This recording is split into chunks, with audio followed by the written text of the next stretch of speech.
Hello, everyone, and welcome back for our second session of the day. This is a very exciting discussion all about building the metaverse, right? So looking at world building, scalability, and the infrastructure underpinning it. And we have a couple of experts who are really going to be able to go deep onto this conversation. So welcome back, everyone. A reminder to anyone just joining, on the right-hand side of your screen, I hope that's not mirroring, so I'm pointing right. You will see there is a chat functionality and a Q&A. It's vital for our discussions today that you guys put your questions forward to our presenters so that we can hear your thoughts and get those answered for you today. So without any further ado, I'm going to invite our moderator for the session. You've seen him in the last session, and I'm welcoming back QuHarrison, Terry, who's going to be chairing this discussion with us today. Q, how's it going? Yo, what's up? What's up? You know, I'm here. I'm living in the metaverse. I'm excited for this session. Very excited. Yeah, this is going to go deep. A reminder, everyone, if you're just joining, please do pop in a quick update on how you're feeling and what you're excited about for this discussion. That will precursor us for our questions as well. So we'd love to hear your thoughts. So I'm going to invite both our panelists in one go direct to the stage, and then we can do a quick introduction from each and get straight into it. So first of all, I'm inviting Mann, who is the founder and CEO of RP1. Sean, welcome. Well, how's it going? Great event. Super excited to be here. Very good to have you. And secondly, I'm going to be inviting Aragorn. You may know him as Mr. Metaverse. Aragorn, welcome. How's it going? It's a pleasure to be here, Miles, but you nearly gave me a heart attack when you announced that Q was going to moderate and I was going to be a panelist, because we prepared it the other way around, if that's okay with Sorry, that's me. That's my brain. That's my brain. So who am I moderating? Am I not? No, you are not moderating. Aragorn's leading that today. Oh, okay, perfect. All right. Well, finally, let's work for me. We're resting on your information today. Your insights. Sean, get ready, man. You know, now we're gonna see how in demand you are. I know, right? Right. I'm getting out of here before I make any other mess ups. Aragorn, reins over to you. Thanks, Miles. Thanks. So it's good to be here. I don't know if these guys need any introducing, but for those of you that do not know, I have two incredible guests here today for you. One is an international best-selling author of 2 books, the NFT Handbook and the Metaverse Handbook. I've always wanted to do that. Thank you so much for giving me that chance. QuHarrison, what do you want to say about yourself? Man, I'm a future thinker. I like to look at emerging technologies and see how they'll have an impact on not only our lives, but society at large. And I've been blessed to be able to do that not once, but twice. And we've got some more projects on the way that are forthcoming. And also, I'm excited because Metaverse Day represents a time where we as innovators and creators and just future thinkers in general get to come together, share our thoughts, and have this discussion. So it's cool to be here with yourself, Mr. Metaverse. And, you know, I'm excited to hear what Sean is working on, because I know he's got some cool stuff too. Yeah, but we don't call him Sean, right? I mean, we all agreed no. we call him the man. So for those of you, okay, sorry, that was a little bit of a backstage joke. But for those of you that don't know, our other guest, my other guest, is Sean Mann. He is the CEO of RP1. In my personal opinion, one of the most important maybe metaverse companies out there, because he's focusing on something that everybody else is ignoring. And Sean, there's nobody that can explain that better to the audience than you. Thank you so much, Aragorn and Q. This is obviously exciting to be on with you guys. You know, I think it's an amazing topic. And, you know, I'm the CEO and co-founder of a company called RP1. You know, rp1.com is our website. And, you know, it's funny, a couple decades ago, the internet it's like the most unbelievable invention by mankind. It brought us all together to be able to share information, interest, and social connections that couldn't be had without the internet. And I think what's exciting about the metaverse, it's the evolution of the internet to allow that to be as close to reality as possible. And when you think about it, the term was coined in Snow Crash and depicted in the movie Ready Player One. And the idea is that it's a single world that we can all participate the same way that we can participate with the web through a single browser and be connected to millions of websites. And I'm definitely excited about to share kind of what are the limitations, where we're heading, and what's needed, for us to get there. What's funny to bridge off of that is we have experienced the metaverse as we know it through fantasy and science fiction.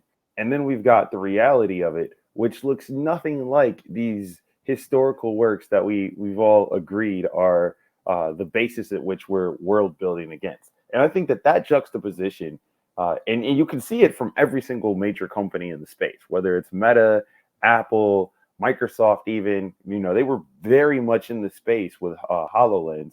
And then they were like, you know what? Let's play an active role in everybody's development. They've got the Office apps on the Apple Vision Pro. They've got their Xbox platform on the Meta Quest platform, and there's just a lot. So I'm curious, for everybody's take here, what do we think is the metaverse that we're going to most likely be involved in? Is it a video game? Is it an interoperable web? Where are we? I think that's a lovely question, and you're kind of taking the words out of my mouth because of on my list of questions here. My question, as I had prepared it for you guys, is it's a little different. But I said, well, let's agree on the definition of what the real metaverse should be in terms of world building, scalability, and infrastructure. So I think these questions are very much alike. But I have an idea on that, but I'd love to hear Sean first, specifically because he's the CEO of RP1. It's pretty crazy. I think the term metaverse has become so abstract. It's almost as if it's become an adjective to describe like any immersive interactions. And if you're not going to define it or really create a noun around the term, then it's really hard to see where we're all developing towards, right? Have a common goal or a way that we can all work together in a grand vision, right? And I think right now we're building what's called the federated metaverse, which really mirrors what happened with the World Wide Web, right? So AOL, CompuServe, lots of people tried to form very small intranets to really force your view on what the metaverse or the internet should look like. And eventually the World Wide Web worked, right? It eventually became an open ecosystem where there is standards and protocols that allowed everyone to come together and not be ignored. To be able to have the freedom, it's not very expensive. Everyone can participate if you're a big company or an individual. And looking at the idea of the metaverse, we don't have to redefine it or make it our own definition. It was defined in Snow Crash. It was defined and shown in different books and movies. And really what it is the same way that we have a single browser and we seamlessly can go to millions of websites. Developers have the protocols on how to build websites, which are all standardized. And businesses can have their own URL and build their own experience where they can own it, their data, and really have that direction into the web. We need that same kind of ecosystem, but just have it immersive, right? The idea that we can replicate as close to human interactions that you do in real life and have that inside a browser that streams. Yeah, but then the question becomes, what is immersive? Like, what's the definition of immersive? Because you and me have discussed this last week. I think we even talked about it when Q was in the prep call, and there's many people even today that think of the metaverse based on the frame that they have in terms of what they deal with every day. So if you are in virtual reality, you think of the metaverse as being, virtual reality being everywhere, everything being virtual reality. If you're in Web3, you tend to think of the metaverse as this world that's all about interoperability and, we're using blockchain technologies to create persistent identities or to virtual currencies. But all of these things are a different approach. Are they all interconnected or are they separate? I'd love to hear from Q if he has an opinion on that one. I think right now it's too early to tell. I think that there is going to be a version where it is all interconnected. Like that's obviously the goal. But I think right now the question is like, how do you monetize? How do you make money? And how do you ensure that there's enough user base where brands and partners and innovators want to be involved? And I think that right now is the one, that's the biggest question, because I think if we all agreed today and said the metaverse was just going to be an interactive, interoperable video game, but this is how it worked. These were the universal controls. This is how it developed. People would be okay. Or if we went the exact opposite way and say, we're not going to do a video game, like the gaming industry has its own thing. They've been world building for years. We're going to actually focus on the next evolution of the internet, and we're going to build the browsers for tomorrow, and they're going to be interoperable. And like what you see today is how we all have a different flavor profile on it. And I love Sean's perspective on AOL versus Firefox versus Safari versus Chrome. It gives you a really nice way to think about this, because each one of those browsers represented something great for us as users, and it defined largely our internet experience. And that innovation hasn't stopped. I mean, today we have browsers such as Brave and Arc, which are picking up the tradition of, okay, you innovate on the internet through the browser, and that is the tool at which everyone commonly knows what their digital rights are going to become. And also there's a downside to that. You know, you can fingerprint in browsing, and you can have some malicious things happen with cookies and things that are unrelated to this actual conversation. But I mean, those are the two shifts that I see in the fundamental causes. Actually, so this ties into. So before you go, Sean, so this ties into the Q&A, because we have a Q&A, and the first question was, let's skip the foreplay, economy over gameplay or gameplay over economy. Now, we've already had the reference from Sean, and then it's been discussed again by Q, where we're more comparing the metaverse to, for example, browsers. So what does that mean? We talked about this last week as well. Will the metaverse actually come out of games and gameplay in the gaming industry? And will we just tie economies into that? Or should we expect something totally different? Go ahead, Sean. Yeah, I think, we have games today, right? And I think what's happening is gaming technologies will help drive the metaverse, but I don't believe the metaverse is just the idea of just one big game. I think we have to really look at the current internet and how it's structured, and then really see what's the tie-in to what the future looks like. And so I think, like, if you imagine, like, there's an expo that you want to go to, like the CES show, which happened last week or 2 weeks ago. And so the premise of the CES show is that you can, fly to Vegas, and you have this massive convention center, and it's a collaboration of, thousands of people sharing information about their companies and whatnot. And to replicate that experience doesn't exist, right? We can get people on a website. We might be able to give them videos that they can watch. But the idea that I can either put a headset on or go into a mobile device or a desktop and instantly be in a one-to-one digital scale of that convention center, interact with anyone that I choose to, meet up with anyone from all around the world, walk to a booth and interact with those businesses, that's the idea. And it kind of answering your question earlier is what's immersive, right? And that is the experience that I think we feel that we've lost. And if you think about it, the COVID helped really drive these thoughts, right? And the importance of how do we create the next best thing to in real life experiences. And I almost call it like reality 2.0, right? The idea that we can replicate as close to possible our in real life experiences, streaming in a browser simply, right? And that's I think the goal. And it's not just one game. I think there'll be many games. Like, think about the internet. You got Club Penguin back in the day. You have games that you can go to, but I can also go to a business. I can go have meetings. I can meet up with my friends. I can go shopping.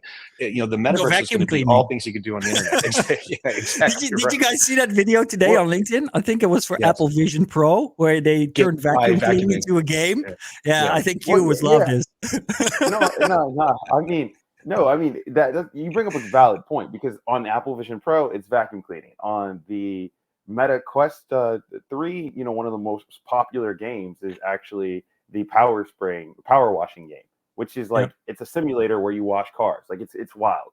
But to go back to where we're at, the reason why I think that the gaming thing kind of sort of works but doesn't fully work is the economies that are created in games they're so polarizing. Like, just as a topic of let's do a quick vote. Let's just say our fiat is worth nothing, and we've got a bunch of Robux. What are you going to do for those Robux? Do those Robux have any value to you, or will you figure out a new way to barter and exist in society? Is this multiple choice? Because then I can make a poll out of it.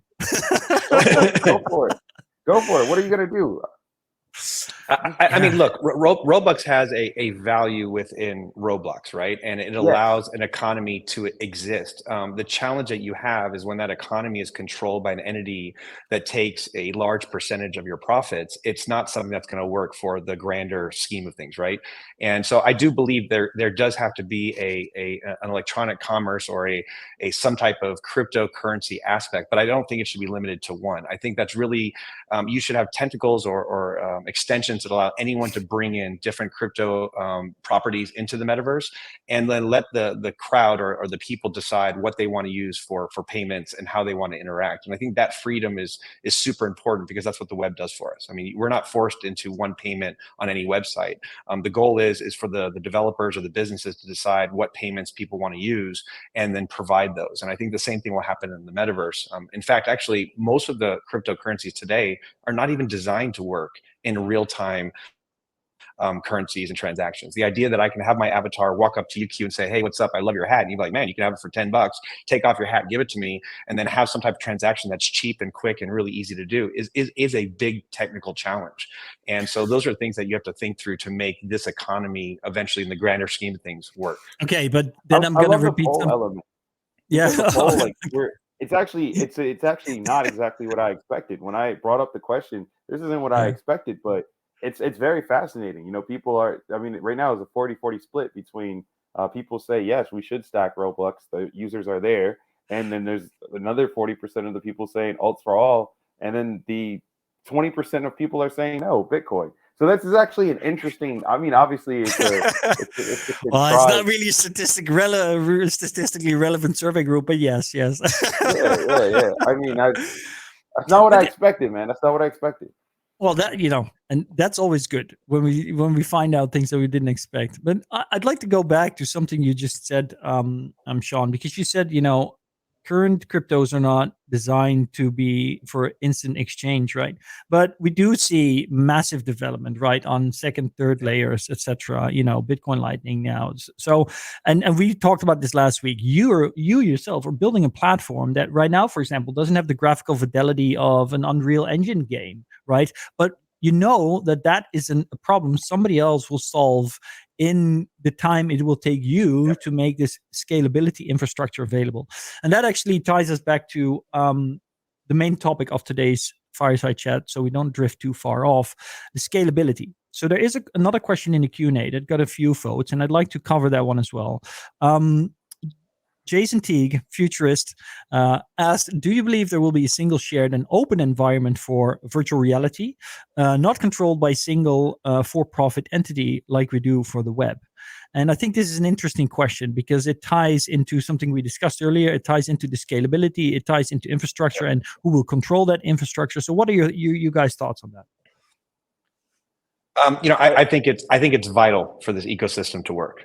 And I think we have to get standards and protocols that bring everyone together in a single ecosystem, exactly how websites work within the current internet framework.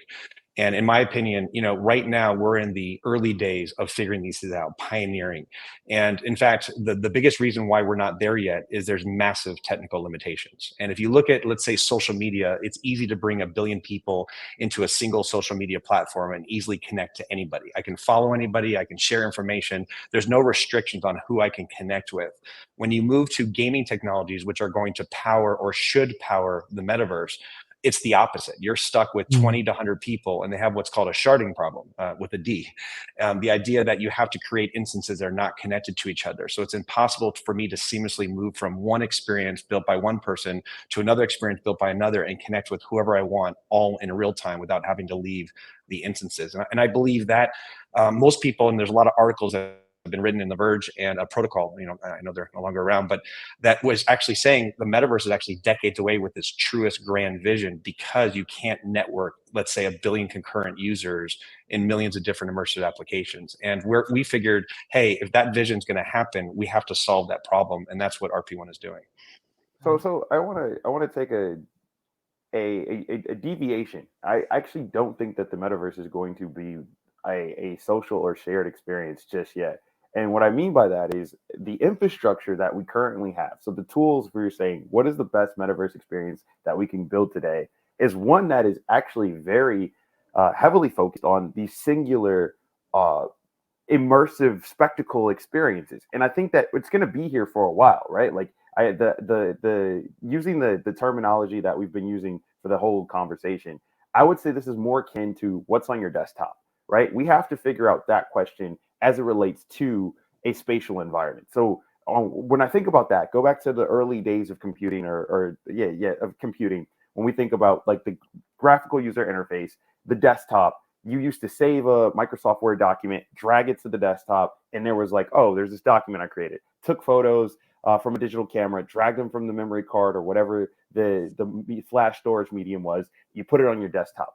We don't have an equivalent for that just yet. We have a bunch of apps. We have a browser. We have a bunch of standards, WebXR, etc. But like the creators, they haven't really figured out how to do that yet. Now you've got like different different types of 3D models and different standards. Apple has their format, and then you've got the formats that come from different other like variations of Epic and Unreal, etc. But that aside, this is not yet easy for a singular person to say, hey, I made this thing. And I think it's going to look just like look at Pokemon Go. This is a crazy example because it's old now, but I mean that game got big because it was a competition between yourself. How many can I collect and what can I brag about later? And we're all doing the same thing. And so eventually it got to a social shared experience. But in the beginning, when it was super large and people were going out and just not caring about what they were doing, it was a singular interaction type of thing. There's actually an interesting thing, and I'd love to hear you guys. So we're drifting a little off topic, but I think it's okay. So I have had this conversation many times. So Niantic, internally, they believe Pokemon Go was a success because they were the first ones to create this kind of visionary augmented reality experience, driving people to go outside and be active in the real world with a virtual overlap or augmented layer. But there's many people increasingly that have been saying to me, Aragorn, that's not why they were successful. The reason Pokemon Go is a success is because people love Pokemon. So what do you guys think? Because if that is true, then the biggest success in augmented reality, metaverse integration into our lives was actually not a success at all. Or am I wrong about that? IP matters. IP matters. We're never gonna get away from that. I mean, that's true. Yeah, I think Q brought up some good points, and then I'll answer your question, Aragorn. I think the challenge that we have is we have an onboarding problem, to the metaverse, right? And I think there's confusion as far as it's not very easy to get into these applications. That asking someone to download and install an app, create an account, and then try to find the single reason why I'm going into that world. And then now if someone else is building it in another application, have to replicate that. That's a big challenge to ask consumers to do. And that's why the World Wide Web works so great, because once you learn to use a single browser, now I can easily find any content that I want and return there as many times as I want. The other issue is, and Q is spot on, is there's a developer issue, right? Developers don't know, what do I need to master? Do I need to be Lua to build in Roblox? Do I need to learn other protocols? And so not having these standards to bring everyone together to be able to build towards a common goal is a problem, right? And then the other issue is the streamability of something, and that requires radical new technologies. Unity and Unreal is not designed to stream in real time on the web. And that idea is vital, because you can't download the entire metaverse when eventually it's created. It's just too much data. So you have to be able to go to a specific location. Let's say Q builds an unbelievable store.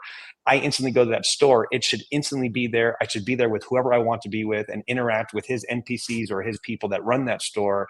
But I should be able to now walk across the street or easily teleport to Disneyland, wherever they build their location, without having to create new identities and personas to enable me to enjoy that. And that's what technically is not possible. And so we're all trying to see these examples. And I do believe content is king. So we're going to need applications that really tell people this is important to go to, but you got to make it easy for people to get there.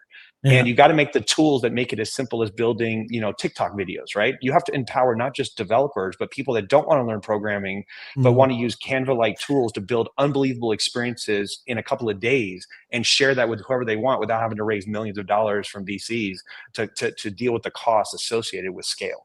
And that's some of the things that we'll get into. So you bring up 2 points there that I'd like to address. Maybe it's too much, but you say interesting things. So first of all, let me bring in the massive elephant that's outside of the room waiting to get in. And that's, you're talking about the limitations of the technology in terms of, for example, streaming. But streaming, you could say that's a compression issue, for example, or it's at least one feature of it.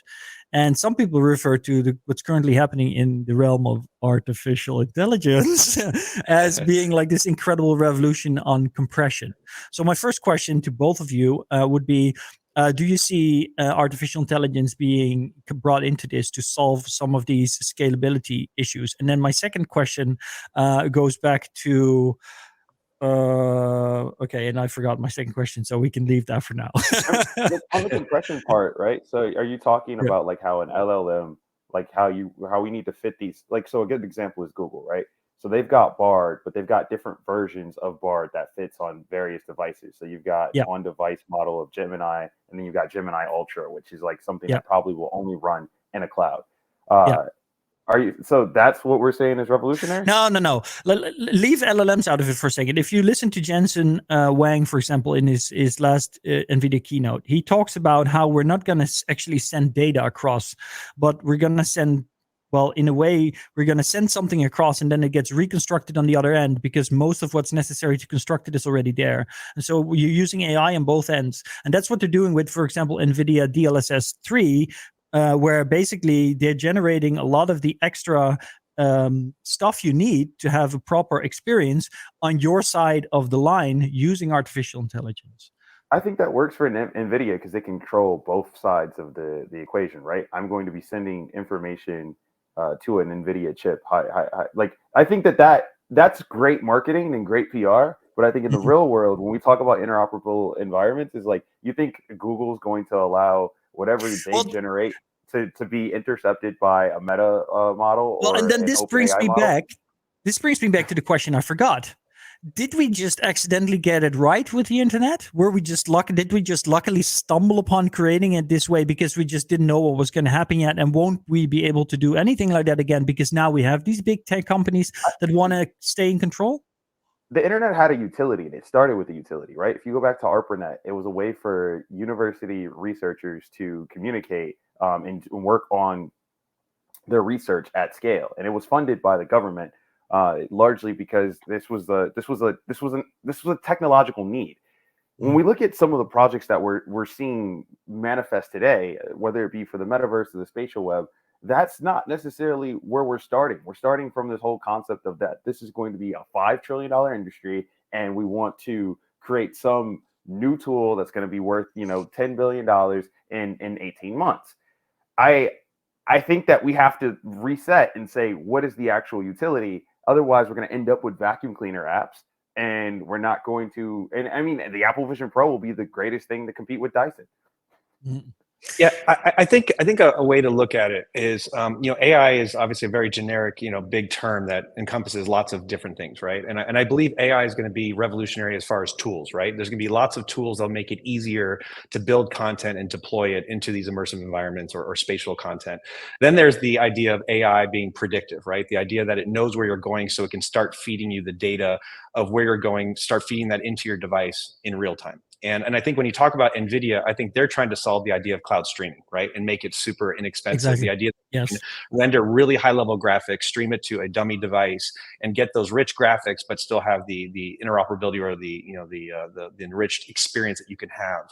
But that still doesn't necessarily solve the scale. You can easily just throw lots of graphics and lots of computers at it, but you're still going to be relegated to a very small amount of people that are connected. And the best way to describe that are the only people that have NVIDIA devices. Is that why, or you're saying just in general? No, I think, again, it should be an open system where if a developer says, look, to deliver a great experience at my location where I have my own URL and I want to pay the amount of money to drive higher level graphics through cloud streaming, that's a choice I can make for my own immersive website. That shouldn't be like you said, it shouldn't be a company that says this is the de facto thing that we need to use across the entire metaverse. Again, we have to really use a parallel with the internet. And I think any company should be able to provide a service or a way to interact. And the problem is none of these platforms that exist out there today are extensible. None of them have the ability for someone to be the WordPress of that platform. No one has the ability where they can bring in streaming. And at some point, you know, and it's almost like a rethink. You have to bring people together and say, to invent this vision, let's first agree on the definition. Let's say, here's the technical challenges that we need to solve as a community. And every single person needs to come together with their different pieces. And it's up to the consumers and the developers to decide what's best for them. I can choose that WordPress is the way that I want to build a website, or eventually Squarespace and Wix comes in and makes it super easy for other consumers. But the idea of the web is it's extensible, that anyone can build what they want. And it's up to the developers and the consumers to figure out what they want to use.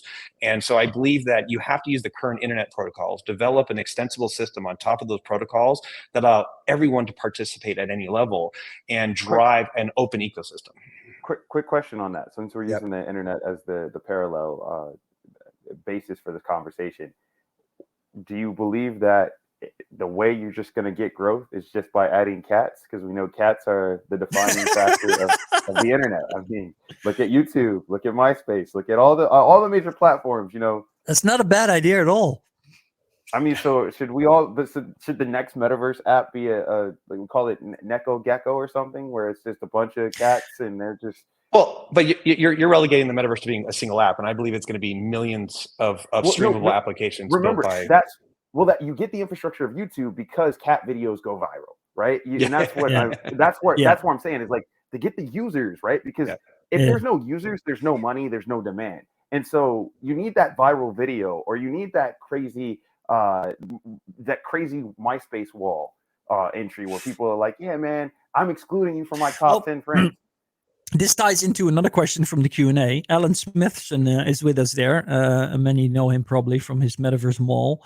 And he's actually asking, will we experience the Metaverse through apps or through the open web? And that's actually a very valid question, because if you look at apps today, it's already really hard in today's internet world to break market with an app, right? If you want to build an app, you need to compete with so many other apps, which is why, for example, you know, there's now this interest in building things inside app. You'd rather launch something inside of Instagram. And in China, they have one app for everything. So, you know, how should do we need to build a cat app, or are we going to just, you know, send virtual 3D cats everywhere that people can experience through other portals or entrances? Or how does that work?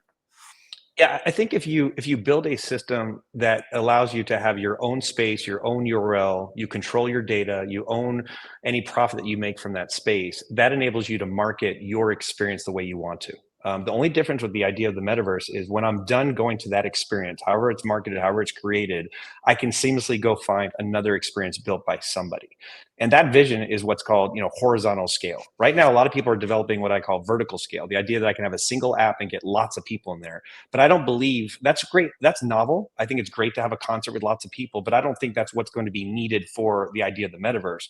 The metaverse is, I want to be connected with who I want at any time and anywhere. And if I have someone, if I just met you, Aragorn, and I want to go to Q's, you know, store that he built immersively, I shouldn't be limited on you and I instantly going to that store and then, wait a minute, oh, you're on a different server, we can't talk to each other, our data is not connected, there's no way for me to call you.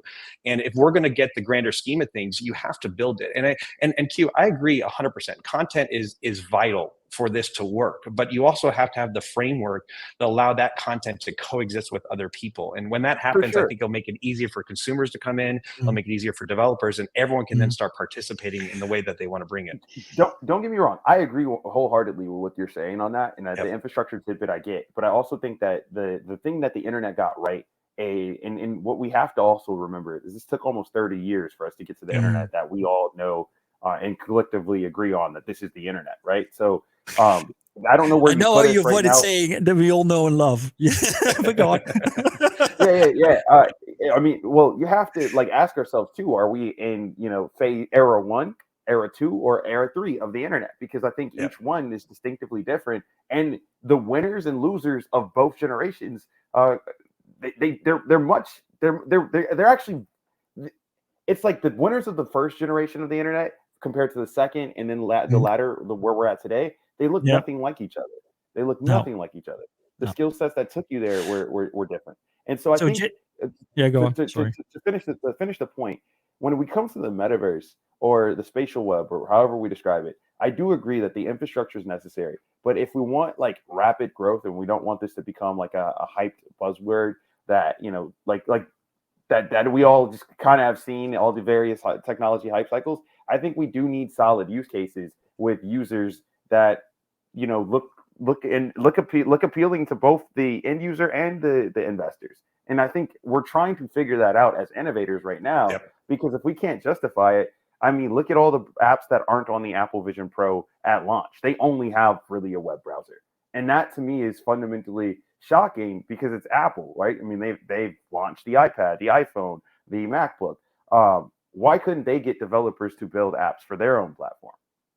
Yeah. You know what? You know what's funny? You bring up a really good point that validates some of the things we talked about earlier, and I do believe the metaverse is about socially connecting, and that has to happen first, right? And I think if we can easily socially connect, because if you look at what's proven in with current platforms, kids are going into Roblox less to actually play the games and more about talk about what happened at school, right? It's a place that they can meet to actually have these conversations, and it's less about me trying to shoot somebody or knife them in the back or, you know, capture the flag or whatever is being built. And I believe you have to have the ability for people to connect instantly with whatever experience that they want to share. More importantly, for people to have their own identity, to create their own spaces that they can invite their friends and share gamification. So the idea, you know, take it a step further. Imagine I can have my own immersive location and now I want to play chess with my friend.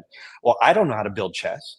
I can't rely on the platform to build the game of chess, but what if a third-party person can instantly build the game of chess, deploy it into the world, and I can just subscribe to that chessboard, and instantly you and I are playing chess. And I think the social connection has to be first, in my opinion. You have to connect everyone where we can share these experiences together, and then give the tools for full programming all the way to Canva-like programming, where now more content that can be actually built where we can actually start sharing it together. But you had Mark Zuckerberg champion your exact idea. Build that with Horizon Worlds, and why didn't that work? No, but that's not. So I'm the moderator. I'm not supposed to have an opinion, but I have an opinion on this. And the reason Mark is failing is because he's trying to be open to the world. He says, you know, we're open sourcing this, but if you put on a Quest 3, it's not open, man. I have everything in a password manager, and when I put that thing on, that password manager is useless because I can't use it in there. So I have to spend hours and hours trying to get into the apps I want to use just by finding weird ways to send my encrypted passwords around. This is the reason why it's failing. It's not easy to use. And we discussed this last time because you said, well, Apple already won. It's going to be the spatial web. I made a poll by the way, people, so go vote.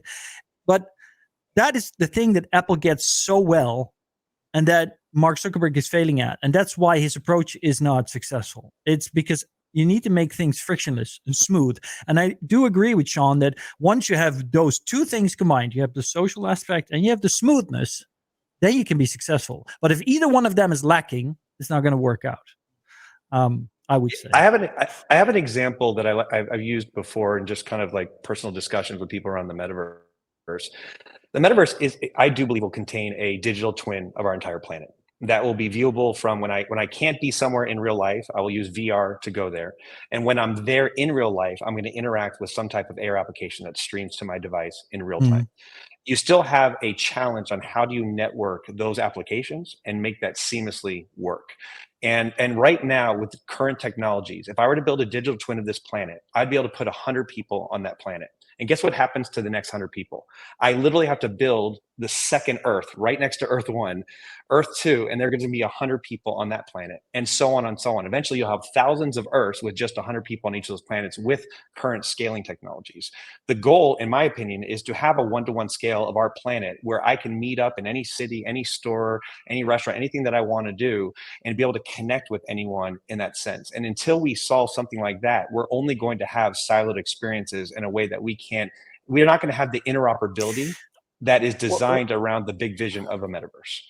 So before I just want to have something or add something to that. I actually I like where you're going with that, Sean. One thing I would say is Apple's really well positioned, and I'm not here to champion Apple. I'm not paid by Apple, but I'm just looking. They right now they're the new game in town. They have that infrastructure. FaceTime works, right? And right now, one of the more promising apps is a locked in the ecosystem app. It's FaceTime for the Apple Vision Pro. You're going to finally be able to get this realistic avatar and talk to people. I think it's going to be a little whack in the sense that like only 160,000 people will have these headsets. So you'll be, if you're the weirdo on the FaceTime call where you have your own avatar and everybody else has to look at you. It's a novelty factor, but it's like it's going to put you at, as a user, it's gonna create some tension. And I think Apple knows how to navigate that well. That's the whole premise of iMessage.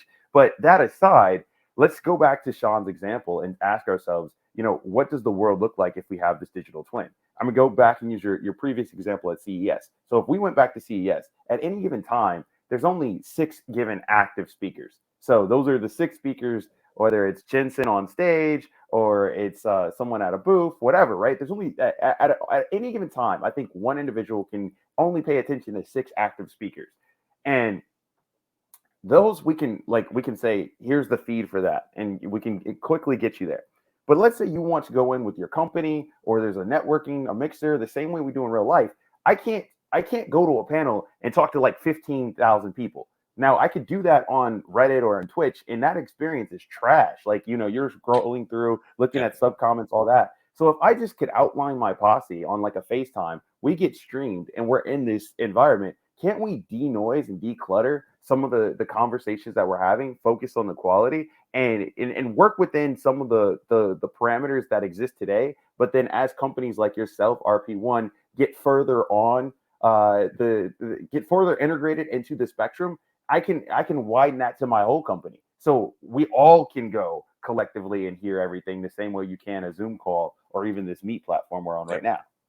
Yep. Yeah, I think the metaverse, you definitely should have controls to specialize your experience, because just because you can be with lots of people doesn't mean you want that, right? And I agree that everyone wants a front row, everyone wants that experience. I think the scale that I'm talking about is a lot different. The idea that, let's say right now, I want you to join us in CS show, and you want to have the experience of walking the floor, bumping into people, walking to someone's booth and finding out what business they're selling and interact with the actual executives there and have those things because you couldn't actually be there in person in Vegas. But the whole premise of the metaverse is, when I'm done there, I can seamlessly now go play a game with my son or my daughter, or I can now go to I have a class that I'm taking at some university that has instant classrooms in the metaverse, where I can now just teleport over there and interact with 10 different people and have a classroom discussion. The whole idea is to make it seamless and interoperable. That's the whole idea, is that I can be in an ecosystem where you have a university that can build a one-to-one of their entire thing, allow them to have classrooms, but then you have Roblox that can also be built in the metaverse, where I can now go play Roblox, but I shouldn't be stuck in just a game, if you will. Bridging off that, we've got a question in the chat from an 11-year-old. Let's make sure we answer that. Man, thank you so much, Q, because I was going to say, well, we need to start wrapping it up and etc. There's many questions we didn't answer, but this is literally the only question I also wanted to make sure we answer. So Lean Leth wrote, my 11-year-old son asks, what skills should he build to get a great career in the metaverse? Well, boys, tell him. Sean, how can he get a job at RP1? Yeah, that's right. Well, first of all, I love that you're interested in it. And I think having a passion for something is where it starts. And by you being here, in the Metaverse Day, learning about the Metaverse from different executives and people that are building different technologies and are futurists, speaks volumes on the character and who you are as a person. I think you have to decide, what part of the Metaverse you want to create. Do you want to be in marketing and sales? Do you want to be on the biz side? Do you want to actually be a technical developer or someone that actually designs things for these amazing experiences? And I think right now you're in a perfect place. We're right now in the beginning phases of what I believe is the next thing that's going to revolutionize the way we socially and commercially connect in the metaverse and in these immersive experiences. And I think you need to decide what path you want to take.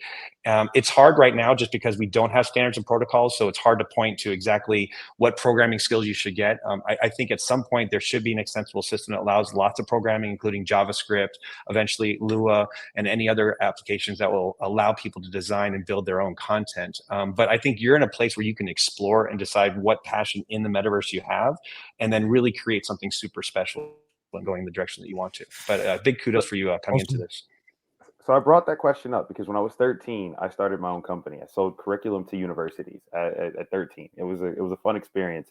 But what I would say to an 11-year-old, right, is what can you do right now that's impressive for your age? So if right now you're 11 and people say, hey, you shouldn't be playing video games. Well, if you go in a video game, you actually go make money. And there's a lot of people that have done that. So you can go Google how to do that. Whether it's Roblox or the next game, you are going to build a worldview that's going to undoubtedly help you when you get to the point when you're going to be starting your career. And whether it's the metaverse, the spatial web, or an AI controlled environment, what we're going to need is people with unique perspectives that have built and created things, because that's what's going to allow you to really make an impact in your career. And everybody that you're seeing do something in this space today, whether they were started 15 years ago or they're working in it today, they're all builders, they're all creators, because this is a space that is only going to be disrupted by people going out and pioneering new viewpoints and saying, what if we tried this? So keep creating, don't stop. And that's my advice. Thanks. Yeah, I just want to throw something. I know our time's up, but I would love to invite everyone to continue this conversation. We're actually, if you go to rp1.com, join our Discord. We're going to do an Ask Me Anything next Wednesday, a week from today at 8 a.m. Pacific time. And it'll be a completely open session. And after that, if you do have a VR headset, you'll actually be able to come into RP1's technology so you can see what the future can look like. Cool. Yeah. Thank you so much for that invite, Sean. So everyone, I know time's up already. 45 minutes flew by. It's incredible. There's so many questions I still have listening to these two guys, obviously. I hope we answered some of them. I hope we gave you all a good time. Thank you so much. Make sure to follow up with Sean's Q&A in RP1. It's really worth it. I did it myself. I know we can't hear you, but I'd like to ask all of you back home for a round of applause for QuHarrison and Sean, man. Thank you so much, guys. Thanks, Aragorn, for doing a great job. Great. Just drop them claps in the chat. Drop the claps in the chat. Yeah. Get clapping, guys. You can also hit number 1 on your keys and you'll be clapping away. Let's hear from you guys. Amazing. Thank you so much for a really, really insightful panel. The chat was popping off. So if you guys, particularly our panelists, Sean, Q, and Aragorn, you guys have been talking. So please do go and check out that because there's a great conversation. You've been really inspiring minds. We do have a networking break now. And as Aragorn outlined, there are plenty of questions rattling around in my head. So why don't you go to our fluid space, up to 60 people in any one room. A new shard on the topic will emerge after the first 60 and you'll join a second space. But we'll be talking about this there, or maybe go set up a roundtable discussion. We'll see you in about 20 minutes at 35 past for our next session on blockchain and the metaverse, talking about decentralization and digital asset ownership. Really excited for that one as well. Thank you. Another big round of applause for Sean Mann, QuHarrison Terry, and our awesome host, Aragorn. Thank you very much. Thanks. And Miles, thanks for doing this event. It's absolutely amazing. Absolutely. I love it.